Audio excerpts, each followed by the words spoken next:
আসসালামু আলাইকুম ওয়া রাহমাতুল্লাহ। পৃথিবীতে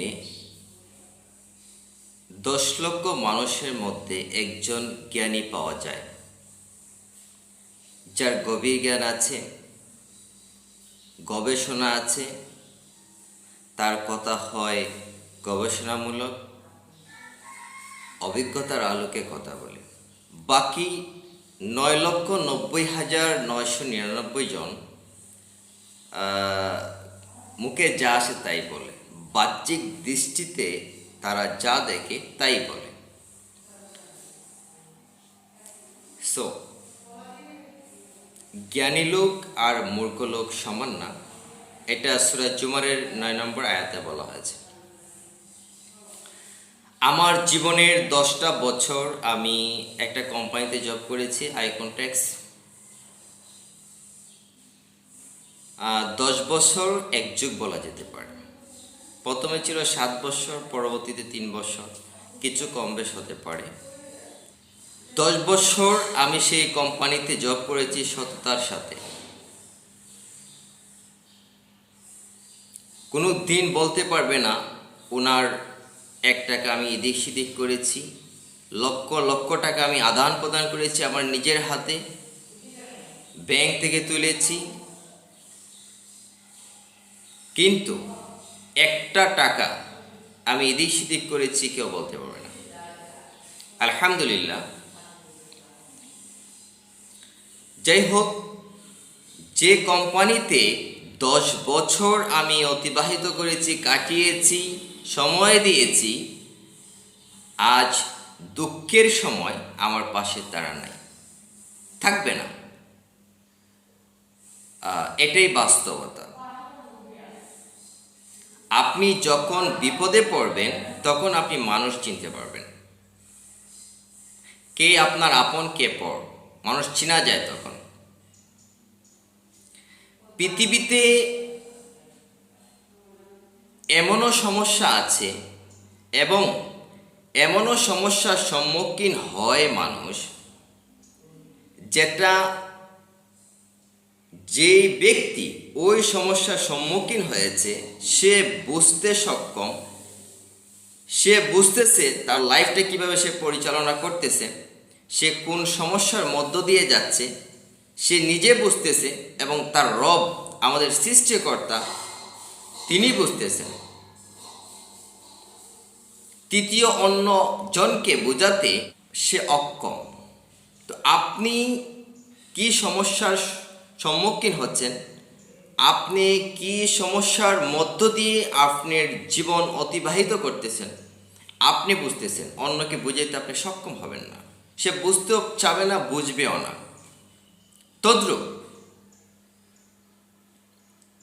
আল্লাহ বুঝতেছেন, আল্লাহ জানতেছেন, আপনি বুঝতেছেন। পৃথিবীর অনেক মানুষ আপনাকে জাজ করবে তার বাহ্যিক দৃষ্টিতে যা দেখবে তা দেখে, কিন্তু গভীর অনেক বিষয় থাকে। যেমন একটা কথা বলি, আমি একজনকে বললাম, ভাই আপনার পারমিছি এভাবে দিচ্ছেন, এই পারমিছি আপনি একটা বড় পারমিছি দেন, হ্যাঁ, একটা এই হসপিটালের পাশে যান, যেখানে আপনার প্রেসক্রিপশন আসবে, ডাক্তার যে প্রেসক্রাইব দেবে এই প্রেসক্রাইব অনুযায়ী আপনি ওষুধগুলো বিক্রি করতে পারবেন। তো আমি তাকে বললাম, আর কি সে ওই বড় একটা দোকান খুলে ফেললো আর প্রেসক্রিপশন অনুযায়ী সে মেডিসিন বিক্রি করতে লাগলো। বলাটা সহজ কিন্তু করাটা কঠিন। এখানে গভীর অনেক বিষয় থাকে।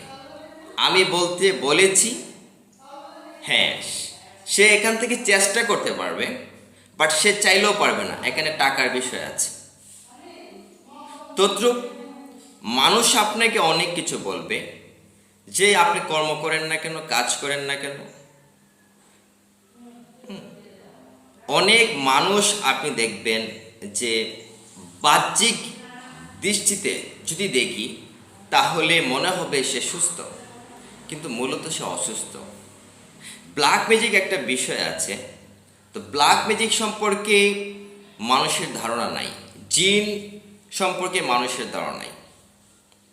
এবং এই জমানার মানুষরা জিন ব্ল্যাক ম্যাজিককে তো অনেক অস্বীকার করে, বাট এটাতে স্পষ্ট দলিল আছে কোরআন এবং সুন্নাহ, এবং বাস্তবভাবে আমরা বাস্তবে এটা অনেকে উপলব্ধি করতে পারে।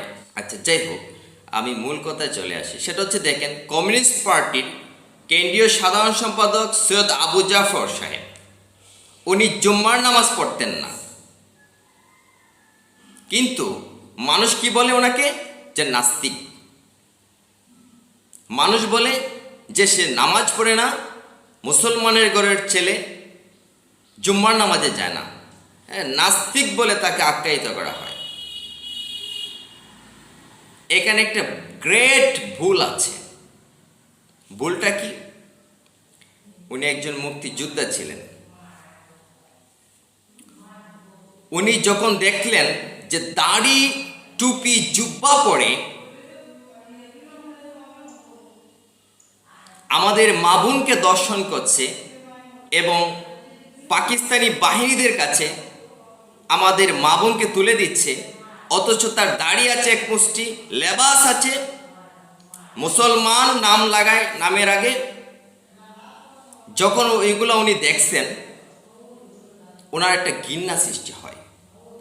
এখানে একটা গভীর বিষয় আছে। বিষয়টা হচ্ছে, এই পৃথিবীতে যারা অতিমাত্রায় ভালো মানুষ, তো তারা কিন্তু কোনো একটা মতাদর্শের দিকে ধাবিত হয়ে যায়,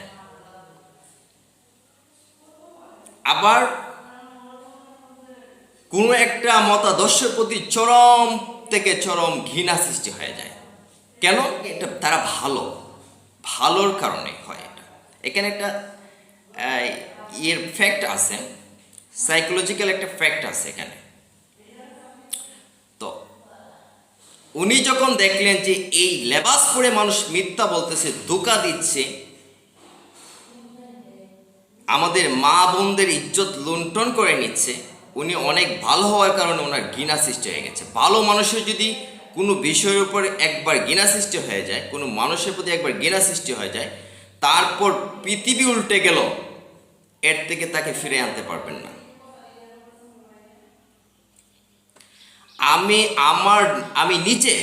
আমি যখন 10 লক্ষ মানুষের মধ্যে 9,90,999 জন মানুষকে মৃত্যুক দেখি, তখন আমাকে ইসলাম ধর্ম পালন করতে আমার মন চায় না, ভালো লাগে না। তখন আমি যখন দেখি মুসলমানের ক্ষতি করে, মুসলমানের উপকারে আসে না, মুসলমানেরকে কিভাবে ডিস্ট্রয় করা যায়, ধ্বংস করা যায়, সে কাজে লিপ্ত থাকে, তখন আমারও ঘৃণা সৃষ্টি হয়।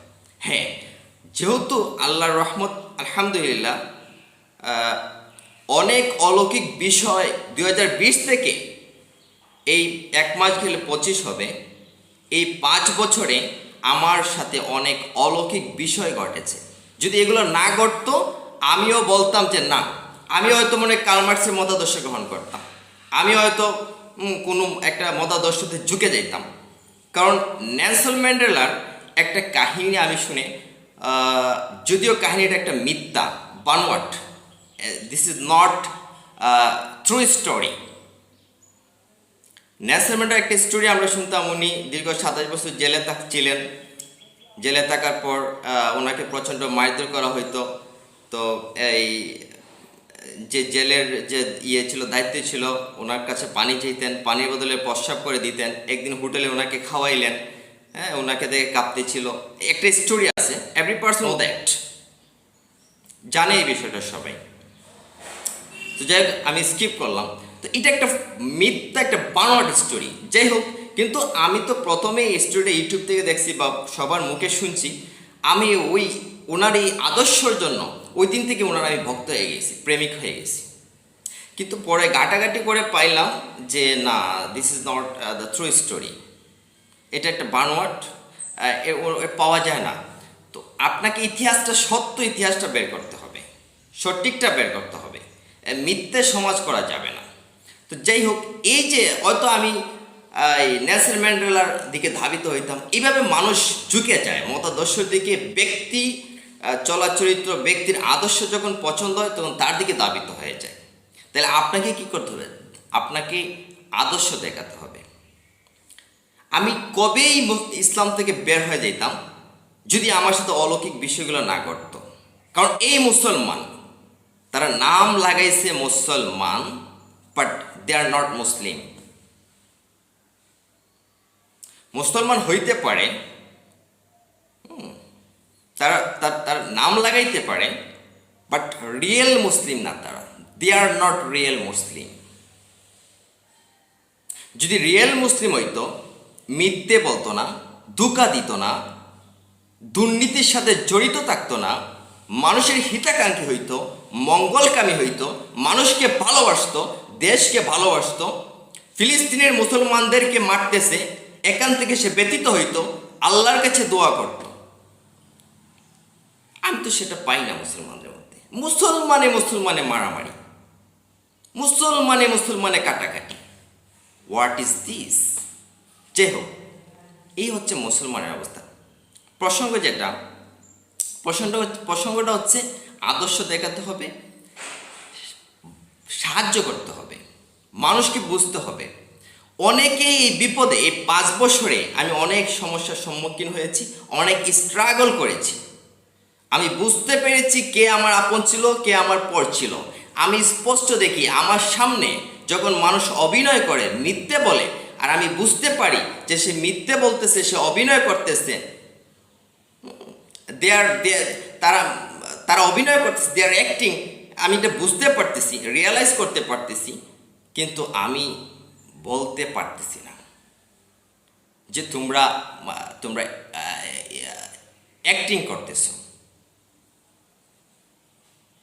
তো যাই হোক, আমাকে অনেকে ভালোবাসে উপরে উপরে, অনেকে ভালোবাসে মন থেকে। আমাকে ভালোবাসে মন থেকে। আমি এত লক্ষ লক্ষ মানুষের মধ্যে 15 থেকে 17 জন, সর্বোচ্চ 30 জন আমি নিতে পারি। আর আমি এটাকে যদি ফিল্টার করি, তাহলে এটা আমি 15 অথবা 10 নিয়ে আসতে হবে। তার মধ্যে একজন জীবন 2022 সাল থেকে এই 25 সাল পর্যন্ত আমাকে 1000, 2000, 3000, 500 করে দিতে আছে। প্রতিনিয়ত সে দিচ্ছে। একটা দিন সে আমাকে বলে নাই যে রুবেল ভাই, আমি আপনাকে টাকা দিতে পারবো না, আমি আর আপনাকে টাকা দিতে পারবো না, this is not possible for me. সে এটা বলে না, সে দিয়েই যাচ্ছে, পরামর্শ দিচ্ছে। বাট আমি তাকে পরীক্ষা করার জন্য অনেক সময় তাকে হার্ডলি কথা বলি, অনেক সময় শাসন করি, কিন্তু সে ব্যক্তিত্ববান মানুষ, ভালো মানুষ। সে মুখে যেটা বলে সেটাই করে। কই, তার তো এক মুষ্টি দাড়ি নেই, তার তো জুব্বা নাই। কিন্তু আমি অনেক দাড়ি টুপি জুব্বাওয়ালাদেরকে দেখছি মিথ্যা বলতে, ধোঁকা দিতে, মানুষের ক্ষতি করতে, ইসলামকে নিয়ে ব্যবসা করতে দেখছি। কই, জীবনের মধ্যে তো সেটা নাই। জীবন বলছে ভাই আমি টাকা পাঠাচ্ছি মানে পাঠাই দিচ্ছি। টাকা আপনি আমাকে দিব মানে দিবে, মানে তার চরম, আমি কি বলবো, মানে সীমাহীন ব্যক্তিত্ববান সে। তো আমাদেরকে আদর্শ দেখাতে হবে, ভালোবাসতে হবে। জীবন আমাকে মন থেকে ভালোবাসে। কই, 3 বছরে সে তো আমাকে একবারও বোরিং ফিল করলো না। কত মানুষ আমাকে দিছে তারা 2000, 500, 1500 দিছে, 3000, 5000 দিছে, কিন্তু কি একটা পর্যায়ে আমাকে স্কিপ করছে, অ্যাভয়েড করছে। কই, জীবন তো 3 বছর যাবৎ আমাকে দিচ্ছে। আমিও পরীক্ষা করি কে আমার খাস লোক, হ্যাঁ, কে আমার লোক না, কে সঠিক লোক, হ্যাঁ, আর কে নাটক করে, কে অভিনয় করে, হ্যাঁ, কে মন থেকে ভালোবাসে, উপরে ভালোবাসে, সেটা তো আমার দেখতে হবে। I would like to see that. দ্যাটের জন্য আমি পরীক্ষা করি। আমাকে পরীক্ষা করতে হবে। I will have to do that.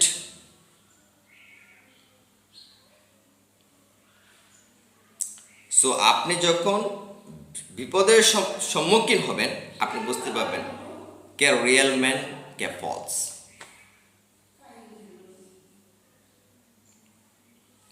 So এই আইকনটেক্সে আমি 10 বছর অতিবাহিত করছি। অনেক সমস্যা সম্মুখীন হয়েছে, আমি বলেছি, জানে তারা, আমার স্যার জানে, বাট একদিন ফোন দিছিলাম, 500 টাকা বিকাশ করে দিছিল, তারপর বলেছে ডিস্টার্ব করবা না। ওয়া ওয়া, এটাই সমাজ, এটাই মুসলমানদের চিত্র। মুসলমান ভুলে যায় মানুষকে, সহজে ভুলে যায়, এবং তারা সেলফিশ হয়, স্বার্থপর হয়। নিজের স্বার্থের জন্য, যখন স্বার্থ থাকবে তখন আপনাকে ভালোবাসবে, স্বার্থ শেষ, আউট। স্বার্থর জন্য এটার থেকে ফিরে আসতে হবে, মানুষকে ভালোবাসতে হবে মন থেকে, আদর্শ দেখাতে হবে, নামের মুসলমান না হয়ে কাজের মুসলমান হতে হবে, রিয়েল মুসলিম হতে হবে। সো আমরা কথা বলি এই বাহ্যিক দৃষ্টিতে যা দেখি তা, এবং গভীর জ্ঞান না থাকার কারণে মুখে যা আসে তাই বলি, অ্যাভারেজ করে কথা বলি না, সমন্বয় করি না। মূর্খরা এটা করে, সমন্বয় করে না, যা আছে তা ছেড়ে দেয়। ফিরে আসতে হবে। খারাপ সময় মানুষের চিরদিন থাকে না, পরিবর্তন হয়, সময়ের প্রয়োজন মাত্র, সময়ের প্রয়োজন। আই নো, আমি আমার নিজেকে চিনি, আই নো মাই সেলফ। আমি কি করতে পারবো আমি ভালো করে জানি, আমি আমার ব্রেন পাওয়ার আমি জানি, আমি কে, আমি আমাকে চিনি আমি। সো আমাকে তো পরীক্ষা করতে হবে কে রিয়েল। আমি অনেক সময় বুঝার পরও আমি বুঝতেছি যে সে ফেল করবে, তারপর আমি পরীক্ষা করি যে একদম একদম ফিল্টার করে মূলটা, নির্যাসটা আমি বের করে নিই। তো মন থেকে ভালোবাসতে হবে মানুষকে, গবেষণার আলোকে কথা বলতে হবে, পড়াশোনা করতে হবে, আল্লাহর কাছে জ্ঞান চাইতে হবে।